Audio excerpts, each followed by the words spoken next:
दोस्तों, north Korea की troops पहुंच चुकी है रशिया के अंदर क्योंकि युद्ध अब भीषण होने वाला है। रशिया भले ही ये कहता हो कि भारत की मध्यस्थता के आधार पर हम लोग रशिया और यूक्रेन के वॉर को रोकना चाहते हैं, लेकिन कहीं ना कहीं कोई ना कोई कोना जो है मन का वो ये कहता है कि यार युद्ध कभी भी छिड़ सकता है। क्या जैसे आज पुतिन समझौता करने के लिए तैयार है, सेटलमेंट करने के लिए तैयार है, क्या उसी मूड के अंदर यूक्रेन भी है? कहीं ना कहीं हो सकता है कि यूएसए के द्वारा भड़काया गया यूक्रेन वो शांत ना बैठे और रशिया जो है वो ये समझ रहा हो कि मैं अब समझौते की ऊपर आ चुका हूं तो अब समझौता होकर रहेगा। रशिया जो है ऐसी गलती नहीं करने वाला है। पुतिन बहुत खेला हुआ आदमी है। खेला हुआ मींस ये है कि वो बड़ा खेल खेलता है। वो अंदर ही अंदर क्या चल रहा है ये बताता नहीं है। और अब जो है पुतिन के प्लान्स बड़े साफ तौर पर जाहिर है। जिस तरीके से रिटेलिएट किया था यूक्रेन ने वेस्टर्न रशिया के अंदर, उस तरीके से अब उसको बचाने के लिए रशिया ने पैक्ट कर लिया है नॉर्थ कोरिया के साथ में। तो हम लोग बात करेंगे कि आखिरकार अचानक से ऐसा क्या हुआ कि नॉर्थ कोरिया की ट्रुप्स पहुंच गई है रशिया के अंदर, और आखिरकार वो पैक्ट क्या था, वो एग्रीमेंट क्या था नॉर्थ कोरिया के साथ में कि अब ट्रुप्स जो है वो पहुंच रही हैं। बात ये भी तो है कि रशिया बहुत बड़ा कंट्री है, पूरे वर्ल्ड के अंदर एरिया वाइज नंबर 1 पर है। तो आखिरकार रशिया को जरूरत कहां पड़ रही है नॉर्थ कोरिया की? ये G7 की मीटिंग के साथ में कहां रिलेट करता है? तमाम बातों के साथ में आज हम लोग इस लेक्चर में देखने वाले हैं। लेकिन बात तो यह है कि पुतिन क्या घबरा चुका है? बात यह है, व्लादिमीर पुतिन ने पहले यह सोचा नहीं था कि जिस तरीके से यूक्रेन के ऊपर वो अटैक कर रहे हैं यूक्रेन भी इसका जवाब देगा। तो पुतिन बहुत गजब एक पर्सनैलिटी है। मैं तारीफ नहीं कर रहा हूं, वाकई में उनका पैट्रियटिज्म जो है, उनकी राष्ट्रभक्ति वो बड़े ही मायने रखती है। चलिए बात करेंगे आज हम लोग कि किस तरीके से नॉर्थ कोरिया की जो ट्रुप्स है वो रशिया के अंदर पहुंच चुके हैं, इसके क्या इंप्लीकेशंस हैं और क्या मायने ये रखता है। नाटो के जो सेक्रेटरी जनरल है, नॉर्थ अटलांटिक ट्रीटी ऑर्गेनाइजेशन, जिस समय सेकेंड वर्ल्ड वॉर खत्म हुआ था उसके बाद में 2 ग्रुप्स बढ़ गए थे। उनमें से सबसे पावरफुल था NATO, North Atlantic Treaty Organization. इसके अंदर यूएसए लीड कर रहा था और बाकी सभी कंट्रीज इसके अंदर शामिल थे। उन्होंने मिलकर एक मिलिट्री अलायंस बनाया था और उसी मिलिट्री अलायंस को नाटो कहा गया। उसके सेक्रेटरी जनरल है मार्क रुत।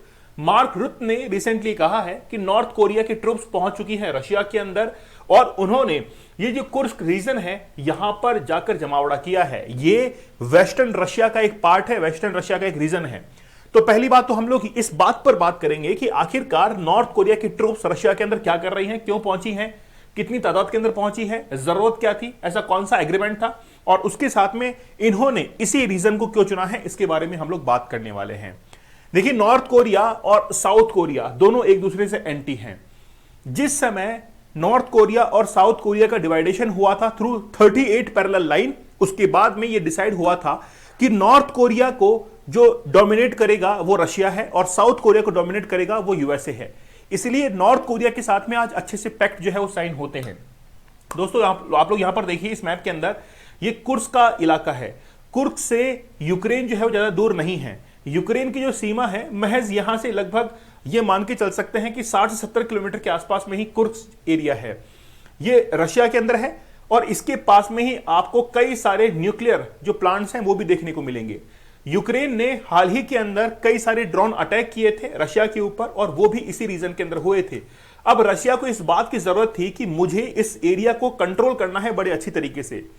रशिया के बहुत सारे जो सिटीजन्स थे वो यहां से डी एस्केलेट कर गए थे। लगभग 10 लाख लोग यहां से चले गए थे और उससे रशिया काफी परेशान था कि आगे जाकर मेरे जो सिटीजन्स हैं उनको कोई भी प्रॉब्लम ना हो। इसीलिए यहां से जो डी एस्केलेट कर चुके हैं उनको अब जवाब देना पड़ेगा। मतलब एक अकाउंटेबिलिटी रशिया की बन जाती है कि आगे से ऐसा नहीं होगा। इसीलिए नॉर्थ कोरिया के जो ट्रुप्स हैं उसको इस जगह पर लाकर तैनात किया गया है। ठीक है, रुद ने यह भी कहा है कि north Korea deployed represented a significant escalation of Pyongyang involvement in Russia's illegal war। Russia जो युद्ध लड़ रहा है वो इलीगल है, वो लीगल नहीं है। वो एक इलीगल युद्ध जो है लड़ा जा रहा है यूक्रेन के अंदर।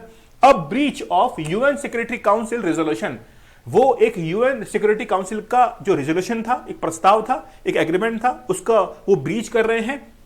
एंड ए डेंजरस, हम लोग देखेंगे कि आखिरकार ये इलीगल क्यों है और वो कौन से एग्रीमेंट की बात कर रहा है, कौन से रेजोल्यूशन की बात कर रहे हैं, ताकि उसको जो है वो ब्रीच क्यों किया गया है और वो कौन सा एग्रीमेंट है। ठीक है, इसके साथ में ही इन्होंने ये कहा कि नॉर्थ कोरिया की जो सेनाएं वहां पर आई हैं as a sign of growing dispersion, basically धीरे धीरे युद्ध की जो स्थिति है वो बढ़ती जा रही है on the part of Russia president Vladimir Putin. तो व्लादिमीर पुतिन जो है वो अब धीरे धीरे इसको बढ़ाते जा रहे हैं। लेकिन क्या अब वर्ल्ड वॉर 3 होने वाला है, इसको लेकर हम लोग बातचीत करेंगे। दोस्तों, लाइफ चेंजिंग कोर्स है, 100 डेज का ये चैलेंज है ताकि आप लोग पोर्नोग्राफी से दूर हट जाएं। आप लोग पोर्नोग्राफी देखते हैं और उसको देखने से आपके कंसंट्रेशन और फोकस के अंदर बहुत ज्यादा कमी आ चुकी है। आप जिस स्पीड से जो ग्राफ आपका बढ़ना चाहिए था ग्रो करने का, वो नहीं बढ़ पा रहा है। वो एक हम लोग कह सकते हैं कि या तो वो स्टडी हो चुका है या फिर वो डाउनफॉल की तरफ जा रहा है, क्योंकि इनोवेटिव आइडियाज आपके दिमाग में आ ही नहीं रहे हैं। इनोवेटिव आइडियाज आएंगे कहां से? पहले से ही पोर्नोग्राफी ने आपके सबकॉन्शियस माइंड के अंदर जगह बना रखी है। मैं चाहता हूं उसको वायरिंग जो है उसकी की जाए, रीप्रोग्रामिंग उसकी की जाए। आप लोग 100 डेज के चैलेंज को जरूर एक्सेप्ट कीजिए। 100 दिन तक कंसिस्टेंटली अगर हम लोग किसी लक्ष्य के पीछे भागते हैं तो हमको एक तो ये आदत लग जाती है कि कंसिस्टेंसी भी कोई चीज होती है, उसकी इंपॉर्टेंस हम लोग समझते हैं, और ऊपर से हम लोग पोर्नोग्राफी से दूर हट जाएंगे। तो इन टेक्निक्स का इस्तेमाल करके आप लोग इससे बाहर निकल सकते हैं। चैलेंज कूपन कोड यूज कीजिएगा और दिवाली का ऑफर अभी चल रहा है, आप लोग जरूर इसको अवेल कीजिएगा। बात करते हैं, रिसेंटली पुतिन ने विजिट किया था नॉर्थ कोरिया को, वहां पर बहुत भव्य स्वागत इनका किया गया था और उसके बाद में कई सारे एग्रीमेंट हुए थे। ये उसी का रिजल्ट है आज कि नॉर्थ कोरिया की ट्रुप्स रशिया के अंदर पहुंच चुकी है। आप लोग यहां पर देख सकते हैं कि काफी सारे बच्चों को यहां पर इकट्ठा किया गया, स्वागत किया गया, वेलकम, वार्म वेलकम जो है वो किया गया। मतलब काफी अच्छे से रेड कारपेट पर इनका वेलकम किया जा रहा है। आप लोग देख सकते हैं कि कॉरिडोर के अंदर जिस तरीके से बातचीत चल रही है, ऐसा लग रहा है कि दो यार पुराने मित्र जो हैं आपस के अंदर मिल रहे हैं। और उसका रिजल्ट यही निकला था कि जो पहले इन्होंने डॉक्यूमेंट साइन किया था 1961, 2000 और 2001 के अंदर, उसको वापस से ये अमेंड करना चाहते हैं, इसको वापस से ये रीसाइन करना चाहते हैं और एक सॉलिडारिटी का संदेश जो है वो देना चाहते हैं। लेकिन आखिरकार ये जो एग्रीमेंट था वो क्या था जिसको ये रिप्लेस करना चाहते हैं? ठीक है, बात करेंगे इसके बारे में। अगस्त और फरवरी के बीच में पेंगयांग शिप्ड अबाउट 6700। देखिए, बेसिकली नॉर्थ कोरिया के पास में क्या है? आर्टिलरी शेल्स हैं, बॉम्बिंग हम लोग कह सकते हैं कि बॉम्बिंग की जो पावर है वो आज नॉर्थ कोरिया के पास में है। कई बार दिमाग में ये भी तो सवाल आता है कि नॉर्थ कोरिया एक आइसोलेट कंट्री है, फिर भी वो इतना पावरफुल कैसे बन गया? देखिए, क्या होता है कि कोई आइसोलेट कंट्री है, उसको किसी बात का डर तो नहीं है, लेकिन वो किसी दूसरे देश के ऊपर हमला कर सकता है। ऐसे देशों को अगर अपना बना के रखा जाए तो कहीं ना कहीं वो हमारी हेल्प करते हैं, क्योंकि हमने उनकी हेल्प की है। रशिया ने हमेशा से ही नॉर्थ कोरिया की हेल्प की है, जबकि वो आइसोलेटेड था। यूएसए ये चाहता था कि नॉर्थ कोरिया पूरी तरीके से तबाह हो जाए, लेकिन फिर भी ऐसा हो नहीं पाया, क्योंकि अब देखिए आर्टिलरी शेल्स जो है वो वहां पर भेजी जा रही हैं, which could accommodate more than 3 million rounds of 152 mm artillery shells और more than 5 lakh rounds of 122 mm multiple rocket launcher जो है वो नॉर्थ कोरिया के पास में, नॉर्थ कोरिया जो है वो रशिया के पास में भेज रहा है। ये इतना ज्यादा जो असला बारूद है वो आज रशिया के पास में पहुंच रहा है, इसलिए ताकि वो यूक्रेन से लड़ सके। चलिए बात करते हैं, लेकिन आखिरकार ये विजिट क्यों हुआ? रशिया के व्लादिमीर पुतिन ने नॉर्थ कोरिया के अंदर विजिट क्यों किया? क्योंकि इससे पहले ही G7 की एक मीटिंग कंडक्ट करवाई गई थी, इटली के अंदर वो मीटिंग हुई थी। उसके अंदर सभी देशों ने इस एग्रीमेंट को साइन किया था कि हम लोग रशिया को किस तरीके से हरा सकते हैं। उसके बाद में सभी लोग, सभी जो नाटो कंट्रीज थे वो किसके सपोर्ट में आ गए? यूक्रेन के सपोर्ट में आ गए। और उसके बाद में रशिया को यह लगने लगा कि मुझे भी अब अपना सपोर्ट जो है इंक्रीज करना पड़ेगा। और इसके बाद में ही, जस्ट इसके बाद में ही उन्होंने किसका विजिट किया था? नॉर्थ कोरिया का विजिट कर डाला था, क्योंकि उनको पता था कि मुझे अब अपना सपोर्ट सिस्टम जो है उसको और इंक्रीज करने की जरूरत है। लेकिन वो जो जगह चुनी गई है, कुर्स्क वाला जो रीजन चुना गया है वेस्टर्न रशिया के अंदर, उसको इसलिए चुना गया है क्योंकि यूक्रेनियन जो ड्रोन अटैक्स था वो वहां पर बहुत ज्यादा बढ़ रहा था। और इसको बढ़ते हुए देखते हुए, क्योंकि रशिया अपने न्यूक्लियर पावर प्लांट्स को बचाना चाहता था, और इसीलिए उस रीजन को चुना गया कि कैसे करके हम लोग यूक्रेन को जवाब दे सके। In surprise attack Ukraine sends a large force into western Russia. इसलिए वेस्टर्न रशिया के अंदर अब नॉर्थ कोरियन जो ट्रूप्स हैं वो वहां पर पहुंच चुकी हैं। अब एक्चुअली में क्या होता है, इन 1945 Soviet troops invaded the Japanese colony of Korea. जो कोरिया के अंदर जापानीज कॉलोनी थी उसको बाहर निकालने के अंदर रशिया ने हेल्प की थी नॉर्थ कोरिया की। और उसके बाद में नॉर्थ कोरिया जो पेनिनसुलर है उसको फ्री करवाया था by agreement with the US. एक एग्रीमेंट साइन हुआ था यूएस के साथ में कि 38 जो पैरेलल लाइन ड्रॉ की गई है north Korea and south Korea के बीच में, उसमें साउथ यानी कि सोवियत यूनियन जो है वो basically charge of the north Korea, यानी कि नॉर्थ का जो रीजन है उसको चार्ज करेगा कौन? रशिया। और जो साउथ का रीजन है उसको यूनाइटेड स्टेट्स चार्ज करेगा। दोनों के अंदर क्लियरली जो है डिवाइड हो गया।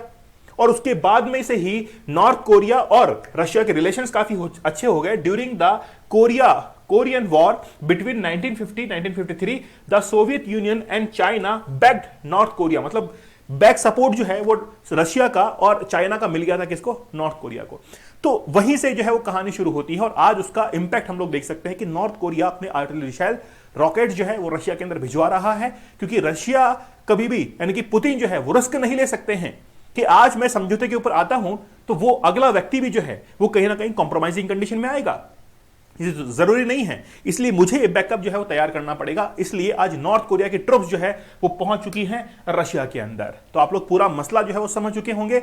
आप लोग हमारे 100 डेज के चैलेंज को जरूर एक्सेप्ट कीजिए। लाइफ चेंजिंग एक कोर्स है, ऐसे कोर्स बहुत कम देखने को मिलते हैं। अभी है तो फायदा उठाइए आप लोग इसका, और 100 दिन का चैलेंज एक्सेप्ट कीजिए, क्योंकि इससे हमारी कंसिस्टेंसी बहुत बढ़ जाएगी। हमको ये पता लगेगा कि कंसिस्टेंसी, अगर किसी काम को लगातार हम लोग करते हैं तो कैसे सफलता अर्जित कर सकते हैं। मुझे आप लोग कमेंट सेक्शन में जरूर बताइएगा, ये जरूर बताइएगा कि मोटिवेशन और कंसिस्टेंसी दोनों में से आप किसका चुनाव करेंगे। कमेंट सेक्शन में आपका जवाब जो है वो आ जाना चाहिए।